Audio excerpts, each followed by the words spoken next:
Close your eyes for a brief moment and feel the silent rhythm of your own heart beating in your chest. Can you perceive that? With each pulse, an invisible and precious force slowly slips through your fingers, trickling to the ground without you even noticing. There is a silent urgency in the air we breathe, a profound mystery about the energy that keeps us alive, walking and dreaming in this material world. Today, we will not only engage in a fleeting reflection, but we will begin a profound journey, guided by the invisible and wise presence of Carl Jung. He, who descended into the depths of the dark ocean of the human mind, found ancient truths that echo the most sacred laws of the universe. Imagine, under the light of this ancestral wisdom, that your vital essence is not just an abstract idea, but something as real as the air. Imagine that, upon waking in the morning, upon opening your eyes to face the chaos of the modern world, you receive a heavy leather bag tied to your waist. Within it, there are no ordinary gold coins, nor papers created by men, but a luminous, shimmering dust, forged in the stars and deposited at the center of your being. This subtle substance is your breath of life, the primordial force that sustains your health, the harmony of your home, and the clarity of your thoughts. It is the most valuable material in the cosmos, entrusted entirely to your care. With this priceless treasure strapped to your body, you turn the doorknob and step out into the street, plunging into the haze of human interactions. The sun beats on your face and the wind carries the sounds of the city.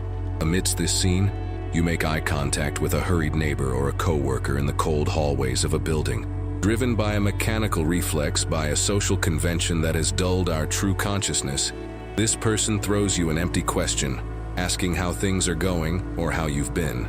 It is in this exact, fleeting millisecond that the invisible tragedy unfolds. Without realizing it, almost as if under the spell of a profound illusion, you reach for your sacred bag. Just to be polite, just to avoid breaking the fragile harmony of appearances, you untie the leather cord, take handfuls of that golden vital powder, and throw it to the wind, scattering it at the feet of someone who doesn't even comprehend the magnitude of what they are receiving. You trade your cosmic strength for a shallow smile and a phrase that will be forgotten before nightfall.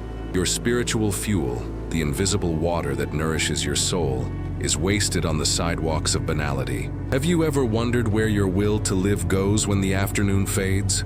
When the sky darkens and you return to your refuge, your body collapses onto a random chair. There's an inexplicable weight on your shoulders, a dense fog covering your mind, and an exhaustion that no night's sleep seems capable of curing. You observe the shadows on the wall and try to find a logical explanation for the sudden irritation with the people you love most, for the impatience with the innocent, for the lack of courage in the face of your own dreams. You question whether the universe has turned against you, whether a tide of bad luck has invaded your home. However, the wise old man observes us with understanding eyes and reveals an immutable law. The human mouth is the main door to the inner temple. The sacred space where your soul dwells has lit hearths that warm your being. If you throw open this door to every passerby, to every icy wind that blows from the outside world, all the heat accumulated in your sanctuary escapes into the frigid night. The cold invades the halls of your spirit. The exhaustion you feel is neither divine punishment nor mere weariness of the flesh. It is the direct result of having entrusted your treasure to someone who did not ask for it and did not know how to care for it. The great journey to reclaim your power begins with the understanding that the doors of your temple need to be protected, and that your subtle gold must be guarded with the fury and delicacy of an awakened guardian. To walk through this world without being devoured by its shadows, Jung teaches us to don the cloak of mist. There is a dark impulse that sleeps in the unconscious of all people, an ancient and hungry force that seeks to measure, weigh, and compare everything that exists. We inhabit a plane where crossed glances seek not only to see, but to calculate the value of another's light in order to try to understand one's own darkness. Imagine the common scene of a meeting on the street, where an old acquaintance approaches, eyes gleaming with sharp curiosity, and asks you the price of your home, the exact value of your vehicle, or the amount of money you earn from your sweat. At this moment, the air around you changes density. The wise man warns us that this person is not seeking to solve a mathematical problem. What speaks through them is not the rational mind, but a silent and thirsty entity, trying to establish coordinates on an invisible map. It wants to know if, in the great theater of existence, it is on a step above or below yours. It is the predator measuring the strength of its prey. If you, driven by the naive belief that literal truth is always the highest path, give that person the exact number, you commit a grave spiritual error. To openly state the exact measure of your possessions is to hand over the iron key that opens the gates of your inner fortress. From the moment the number is pronounced, a dark alchemy occurs in the mind of the listener. If the value you declared is less than the illusion that inhabited the other's mind, an invisible smile of contempt will form on their face. Your achievement, once pure and brilliant, will be instantly covered by a dust of devaluation, and you will feel, inexplicably, that your joy has lost its flavor. On the other hand, if the number is greater than what the other's mind can bear, you will awaken the oldest and most destructive beast that crawls on the earthly plane, poisonous greed. This dark force does not forgive the light that obscures it. The other person's mind will begin to weave dense thoughts of injustice, questioning why the universe favored them and left them behind, creating a current of heavy energy that will silently travel to your door. The Master teaches us that the best defense against these invisible attacks is the fluidity of water and the indefiniteness of the mist. It is said that, while resting in the serenity of his garden, surrounded by the mysteries of nature, the old analyst was approached by a young apprentice whose eyes burned before a rare and valuable book resting on the wooden table. The young man, overcome by the impulse to measure, asked exactly how many coins had been sacrificed for such a treasure. He was ready to judge or to envy, setting his psychological trap. But the wise man, understanding the invisible currents of that moment, breathed the pure morning air and, with a smile that seemed to contain all the secrets of the world, replied that he had given a fair price, enough to honor the work, but reasonable enough not to harm his own peace. The young man recoiled, enveloped in an impenetrable cloud. He received words, but not the measure. The inquisitive mind found a peaceful void, where it could not anchor its envy or its contempt. The lesson is crystal clear. That which has no defined boundary cannot be captured by the dark gaze of the world. Its prosperity belongs only to mystery and should never be accounted for in the shallow books of human curiosity. However, there are times when your light shines so brightly that no fog, however thick, can hide it. It is the moment when your prosperity overflows, when peaceful love floods your life, or when your work reaches the top of a mountain visible to all. Common sense, shaped by the vanities of our time, cries out to us to raise our glasses, to announce our glory to the four winds and demand the applause of the crowd. However, guided by Jung's profound cosmic vision, we understand that excessive light possesses the terrible power to blind and wound the eyes of those who still walk lost in their own dark deserts. Great joy, when carelessly thrown into the collective ocean, becomes a blade that cuts afflicted hearts. By displaying your abundant harvest to those who contemplate dry fields, you are not only sharing your happiness, you are inadvertently forcing the other to look at their own emptiness. This silent pain, born of contrast, is not conscious malice, but a natural and painful reaction of the unhealed human spirit. To prevent the storm of others' frustration from gathering over your own roof, the path of wisdom teaches us the sacred alchemy of dimming our own sun. This is an act of profound compassion and spiritual self-preservation. Whenever a great grace visits your life, and it is impossible to hide it, you must offer the world a small verbal sacrifice, a gentle shadow that allows others' eyes to rest. If you reach a new position of prestige, don't just display the gold of the crown, but reveal the weight of the lead that sustains it. Talk about the hours of sleep stolen by anxiety. Mention the weight of responsibility that consumes your youth, or narrate the simplicity you lost along the way. The human mind forgives your ascension only when it perceives that you too bleed, that you too walk on thorns. This small counterweight is a bridge of empathy that disarms the universe's trap. By witnessing that your journey has burdens, the other's heart softens, the monster of greed falls asleep, and in its place a gentle breeze of relief and compassion is born. Observe the dance of energies in the lives of those who build sumptuous material castles. If the builder opens the illuminated halls and flaunts the perfection of his columns to guests who inhabit damp and cold dwellings, the air becomes thick, laden with the density of hidden envy. This dense force penetrates the walls and, over time, rots the foundations of the home, bringing ruin and conflict without apparent explanation. But if this same builder with wisdom and subtlety receives the same guests and, while they admire the halls, he gently laments the biting cold that runs through the corridors in winter, or the inhuman effort to maintain order in such a vast space, magic happens. The visitors leave blessing their own simple lives. They return to their warm homes feeling pity for the owner of the cold palace. The builder, through a harmless and humble illusion, has grounded the destructive electricity, ensuring that his castle remains a safe haven. Light that is accompanied by a deliberate shadow never burns the world, and consequently, the world will never try to extinguish it. As we walk the roads of life, we often encounter beings who seem disconnected from the primordial source of energy, wandering souls who, in order to continue existing, need to suck the vital sap from those who cross their paths. Jung, observing the abysses and peaks of the mind, perceived that the food of these shadows is not blood or flesh, but the turbulent vibration of others' emotions. These presences may be disguised as close relatives who have mastered the art of constant complaining, as authority figures who delight in humiliating, or as everyday people whose only joy is to sow discord and reap tears. They seek to pierce the veil of peace that surrounds you, hurling words like flaming spears, anxiously awaiting the moment when your serenity shatters and your inner fire leaks out through the open wounds of irritation, unrestrained defensiveness, or tears of frustration. Have you ever wondered why, when trying to explain your good intentions to someone who has already decided not to understand you, you feel completely empty and powerless at the end of the conversation? True protection against these voracious energy devourers does not lie in raising shields of war or brandishing swords of logical arguments. War belongs to the ego, and any emotion you unleash on the battlefield will serve as a feast for the adversary. The old master invites us to observe the wisdom of silent nature and adopt the posture of the gray rock by the roadside. The stone has no brilliance to be coveted, emits no heat to be absorbed, and offers no resistance that justifies an attack.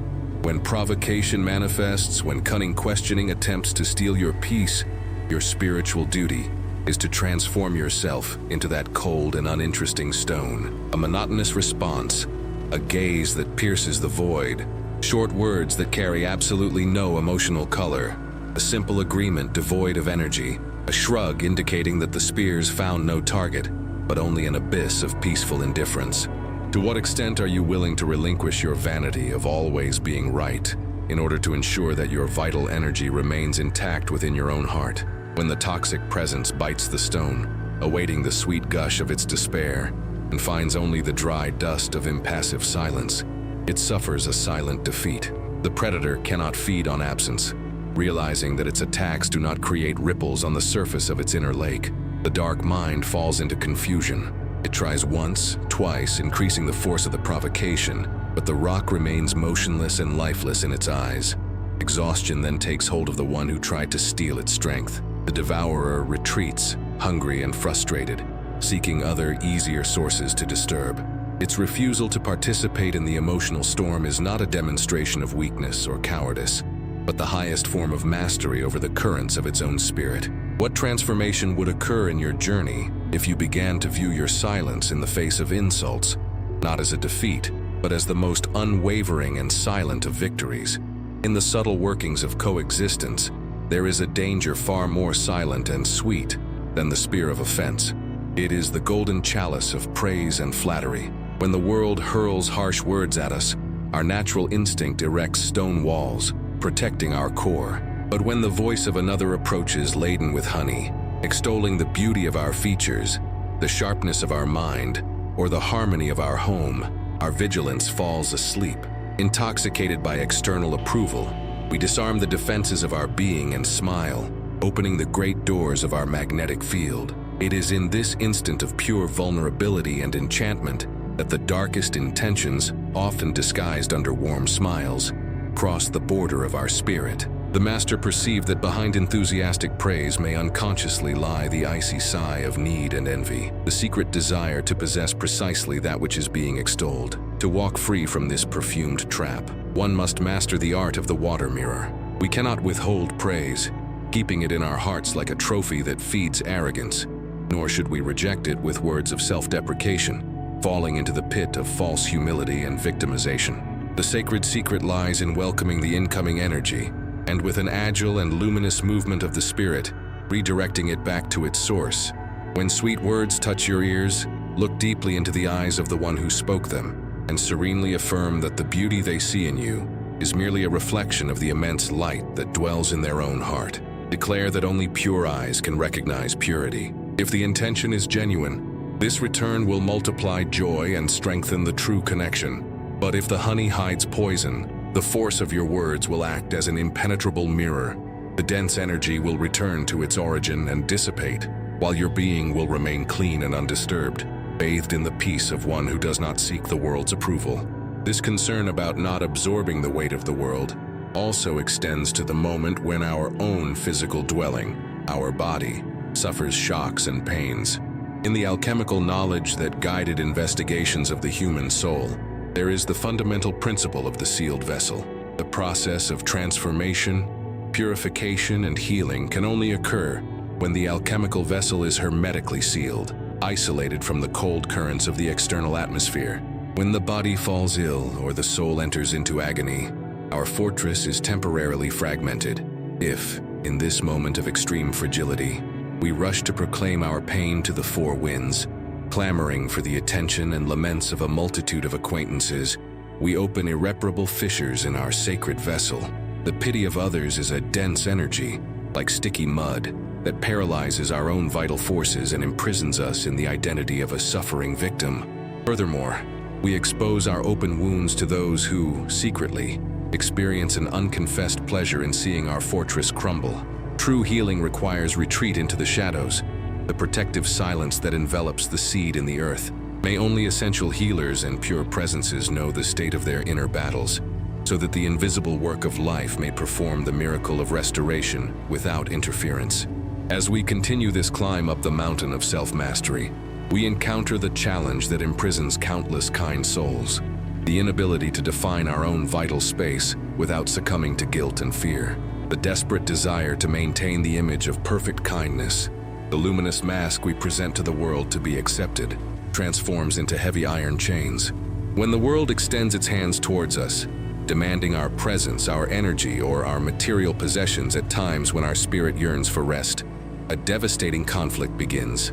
Most of us, to avoid tarnishing this mask, utter a hesitant no, immediately followed by a lengthy and unnecessary procession of justifications, elaborate excuses, and painful explanations. We invent chaotic scenarios, exaggerate our impossibilities, and pour out countless words in an attempt to prove to others that our refusal is valid and acceptable in the court of public opinion. The profound thinker on matters of the soul reminds us, however, that every excuse that comes from our lips is a piece of our sovereignty, surrendered into the hands of another. By justifying our absence or our inability, we are unconsciously and subserviently asking permission to exist according to our own rules. We are transferring the crown of our kingdom to the head of whoever makes the demand, allowing them to judge whether our truth is worthy enough. Worse than that, by offering justifications, we create holes in our own defense, breaches through which the skillful manipulator will infiltrate, offering false solutions to our false excuses, trapping our spirit in a labyrinth of exhausting lies, undermining the respect we have for ourselves with each new invention. The journey to true freedom demands the daunting courage to exercise a clean refusal, stripped of any embellishment or justification. Understand at the core of your being that your no, uttered with crystal clarity, unwavering gentleness, and profound tranquility, is a complete statement in itself. There is no need to hurt, and there is no need to explain. To declare that a particular invitation or request is not in harmony with the needs of your current moment, without adding a single word of justification, is to erect an impenetrable wall of light around your peace. When the world confronts this sovereign refusal, the dense and powerful silence that follows prevents the manifestation of any opposing argument, for there is no material offered to be refuted. At first, the heart will tremble at the fear of displeasing, but then a revitalizing wave of self-respect will flood your being. You will recognize that guarding your time and energy is not an act of selfishness, but the fundamental step to avoid dissolving into the currents of infinite and disordered desires that form the human ocean, ensuring that you remain the unquestionable master of your own inner peace. Finally, we arrive at an understanding of a mystery that governs the essence of creation in all realms, and that must resonate deep within your consciousness. The silent sage, contemplating the eternal dance of the stars and the silent growth of ancient trees, clearly saw that all true transformation has an absolute need for darkness and contemplation to occur. There is a modern tragedy unfolding at every instant, fueled by crystal public squares and incessant virtual shop windows. It is the custom of throwing seeds that have just been planted to the devouring eyes of the crowd, projects that are still whispers in the heart, newly initiated steps towards healing, unions that have not yet formed firm roots in the earth. Driven by the anxiety of instant applause, we unearth our raw jewels and expose them to the merciless light of the world before they are ready. Believing that visibility will bring us glory, understand that premature applause, the premature validation of what is still a promise, sucks and consumes the subtle fire necessary for its realization. When your spirit already savors external approval for what you have not yet finished, the driving force of the work fades, and the work often rots in inertia, affected by the countless invisible interferences of skepticism or collective envy. The maximum force of life always operates behind the curtains of silence. Work with the material, heal your wounds, and build your kingdoms under the protective mantle of the most absolute discretion. Show the world only the fruits that have already been harvested and properly stored. Let your light radiate not from what you promise, but from the silent solidity of what you have become. The prosperous soul is a silent temple, not a noisy marketplace of intentions. If the voice of this ancestral knowledge found true resonance deep within your heart today, if the words echoed here lit a lamp in the dark corridor of your relationships, don't let that flame go out. Sign up for this space of contemplation so that we can walk together towards the constant awakening of yourself. Leave your gesture of approval, your like, so that the silence knows you have found attentive ears. And above all, share in the comments below, even if you prefer to remain under the gentle veil of anonymity. A brief reflection. When was the time when you, through carelessness, flung open the doors of your temple and felt your gold slip through your fingers? Your truth, now told with wisdom, may be the cure for someone who reads and recognizes themselves in it.